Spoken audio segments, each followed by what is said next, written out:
आङो बेखौनो बुंनो लुगैदों रायजो राजाफोरखौ आं गिबियावनो खुलुमबाय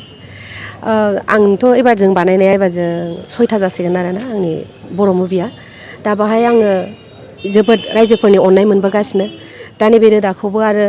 रायजो राजाया आंनि साफ्रोमबो आंनि रायजो राजाफ्रा जोंखौ मोजाङै सापर्ट खालामगोन बयबो सापर्ट खालामगोन होननानै आं आसा खालामो आरो बेहाय जे रल बे गाहाय फावखुंगुर बा बावखुंग्रि बिसोरो सोर सोर बाहागो लागोन बाहाय सिमां सैनारि दङ सोरां नार्जारि मनालिसा हाज'वारि आरो सिजा बसुमतारि बे सावथुना मोनसे समाजारि जानो थांगोन ना मोनसे रमान्टिक आं बेखौथ' आङो मोनसे निउसाव होदोंमोनखि आङो देग्लायनि बोसोरावहाय कमेडि भिडिअ बानायगोन होननानै खिन्थु आंना बे रोदाया कमेडिबो नङा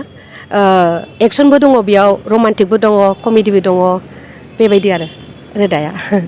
माब्ला जोबहैगोन बे बेखौ जोङो 1 मान्थनि गेजेराव फोजोबनो सेस्था खालामदों आरो 1 मासाव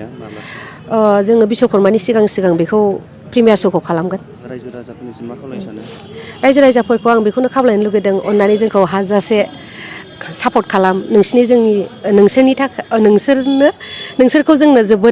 जोबोद नांगौ नोंसोर गैयाबा जोंहा जेबो जाया दा जोंनो जोबोद सापर्ट नांगौ आरो आं बेखौनो खावलायो थेंक इउ बे केरेक्टारनि थाखाय आङो जोबोद एक्साइटेड लोगोसे सोरांबो दं थ' आं एज ए सोरांनि बिदा हिसाबै बे रलाव दं आरो एज ए मिउजिशियान थ' बे केरेक्टारानो आरो थ' नायनोसै माबोरै जायो खावलायनो सानो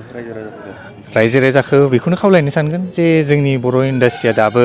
माने जौगाफुंनाय लामायावनो दं थ' जोंखौ जेसेबां हायो सापर्ट खालामलांबाय थादो अननाय होलांबाय थादो जोंबो हाजासे नाजालांबाय थागोन जाहाथे जों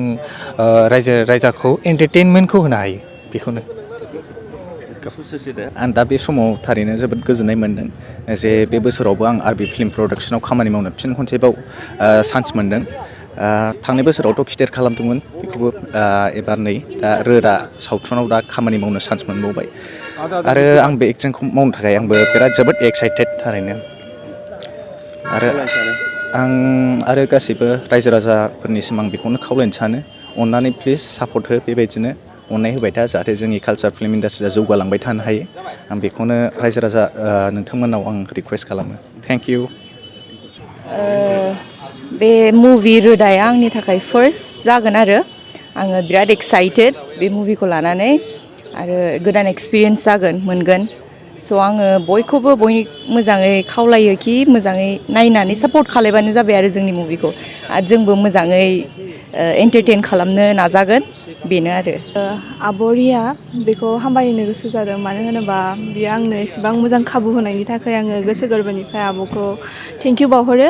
आरो बेखौनो आङो खावलायो रायजो राजा नोंथांमोननिसिम जेरै जोंखौहाय दालागै सापर्ट होबोदों एसेबां मोजां अननाय सापर्ट होबोनायनि थाखाय गिबियावनो रोजा रोजा साबायखर आरो बिदिनो होलांबाय थागोन होननानै आङो आसा खालामो आरो बेनो आंनि सेकेन्ड खेब फिल्म जागोन रोदा